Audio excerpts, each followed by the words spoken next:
एक भाई ने कहा है कि सात्विक बुद्धि किसको बोलते हैं? जो पुण्य कार्य करवाती है, सबकी प्रसन्नता को प्राप्त करवाती है, वो सात्विक बुद्धि है। और तामसी बुद्धि किसको बोलते हैं? जो पाप करवाती है, दूसरे को परेशान करती है और जो हिंसा करवाती है, वो तामसी बुद्धि है। किसी ने एक ने कहा कि परम पूज्य सत श्री सादर प्रणाम, मेरी 33 साल की उम्र यूं ही गुजर गई, लेकिन आपके सत्संग में आए हुए 3 साल हुए, लगता है कि जिंदगी अभी से शुरू हुई। केवल उन्होंने ये अपनी बात समझाई है। एक भाई ने कहा कि स्वामी जी, जब हम मंदिर में आते हैं और आपकी कथा सुनते हैं तो ऐसा लगता है कि अब घर जाना ही नहीं है। ऐसा मत सोचना भाई, जाना पड़ेगा। ऐसा मत सोचो, जाना पड़ता है। अभी अभी क्या है, नांगली नाख्યું હોય એટલે પછી હવે પૂરું કરવું પડે ભાઈ। जब हम मंदिर में आते हैं तो आपकी कथा सुनते हैं तो ऐसा लगता है कि अब घर जाना ही नहीं है, आपकी कथा सुनना है और भगवान की भक्ति करनी है। कई बार तो ऐसा हो जाता है कि अब पूरा जीवन भक्ति में लगा देना है, पर जब घर जाते हैं तो वो पावर धीरे धीरे करके चला जाता है। ऐसा क्यों होता है? वो पावर कहाँ जाता है और क्यों चला जाता है?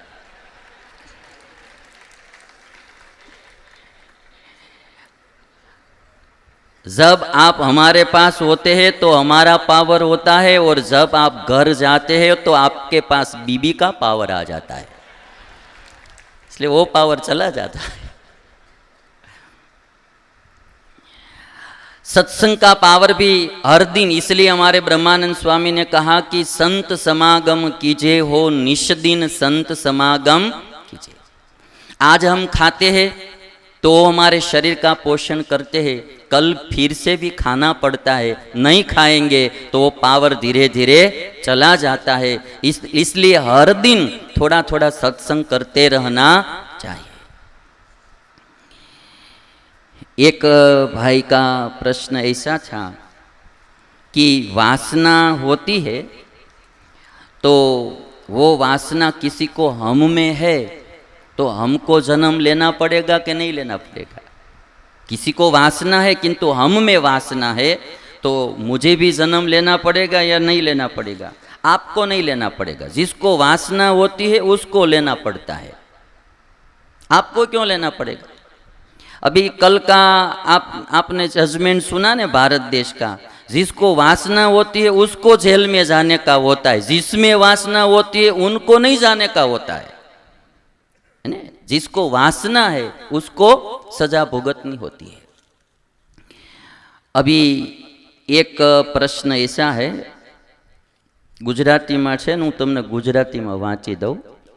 स्वामीजी, सत्कर्म करीए छीए तो धंधा में मेल केम नहीं पड़तो? नीति थी चालीए छीए तोय सामे वाला व्यक्ति नीति थी व्यवहार करता नहीं अने खोटू करे छे। जे लोको दगो करे छे, खोटू करे छे, ते लोको धंधा में आगळ छे, सुखी छे, तेनु समाज में नाम छे। बहुत बड़ा प्रश्न है ये समाज का। अने कहेवाय छे के सेवा करे एने मेवा मळे, पण एवुं कई लागतुं नथी। एवुं कई लागतुं नथी। अने एक गीतनी कड़ी छे कि दूसरों का दुखड़ा दूर करने वाले तेरे दुख दूर करेंगे राम। ई पण काई हाचुं लागतुं नथी। हवे आ भाई ने से तो कई मैलू हाचू लागतू नहीं। हवे ये जो प्रश्न है ने वो भी एक बहुत बड़ा प्रश्न है। अभी एक प्रश्न में बाद में साथ साथ में पढ़ लेता हूँ। ये प्रश्न ऐसा है, हमारे जीवन में इतना दुख है कि मत पूछो बात। सब इच्छाएं पूर्ण नहीं होती है, किंतु जीवन जरूरी इच्छाएं तो पूर्ण होनी चाहिए ना। आप जो दुख की व्याख्या करते हैं वह बहुत छोटी लगती है। उन्होंने गुजराती में लिखा है, मैं हिंदी में पढ़ रहा हूँ। छोटी लगती है। हमारे जीवन में इतने दुख है कि आपकी व्याख्या छोटी पड़ती है। गांव में भी मकान नहीं है तो सूरत में तो कहाँ से होगा। मेरे पति को ठीक से नौकरी धंधा भी नहीं मिलता है। जीवन में नहीं है शरीर का सुख, नहीं है मकान का सुख, नहीं है कुटुंब का सुख। अतः समाज में कोई हमको आदर से बुलाते भी नहीं है। इस जन्म में तो कोई पाप नहीं किया है, पूर्व जन्म में किया हो तो वह मुझे याद नहीं है। हमारा दुख दूर हो ऐसा उपाय बताइए, अथवा भगवान से प्रार्थना करिए कि हमको अक्षरधाम में ले जाए। दुख है उनका, दिल का दुख है। प्रारब्ध कर्म के बारे में मत समझाना।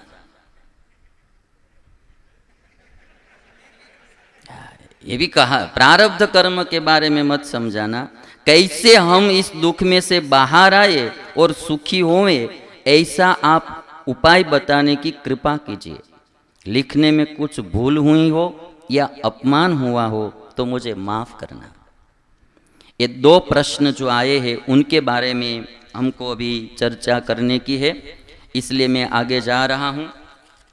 सबको ऐसा लगता है कि हमारे जीवन में दुख आते हैं, जो पाप करते हैं उनको कुछ नहीं होता है, और जो हम पुण्य करते हैं तो भी हमारे जीवन में दुख क्यों आता है। ये जो पहला प्रश्न भाई का था उसमें भी यही था कि हम सेवा करते हैं तो भी जीवन में दुख आता है।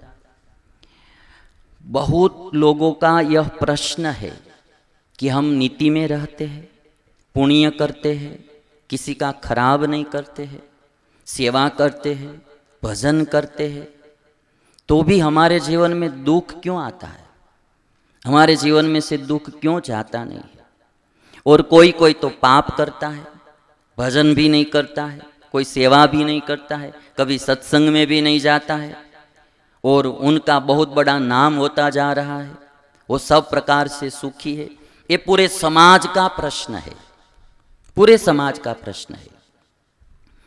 मैंने कल आप लोगों से सब बातें बताई थी कि जीवन में कभी कभी हमको ऐसा लगेगा कि हम सब अच्छा कर रहे फिर भी दुख क्यों आ रहा है।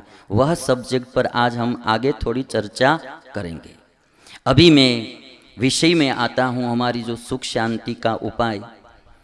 कल मैंने बताया था कि जिसको कोई इच्छा नहीं है, कामना नहीं है, वह इस दुनिया में सबसे बड़ा सुखी है। और ऐसा व्यक्ति है ज्ञानी वैरागी, जिसको कभी भी जीवन में दुख आता ही नहीं है। दूसरा आदमी ऐसा है कि उसको जो मिल जाए उसमें वो संतोष रखता है, इसलिए दूसरा सुखी है संतोषी। पहले नंबर पर सुखी है ज्ञानी, दूसरे नंबर पर सुखी है संतोषी।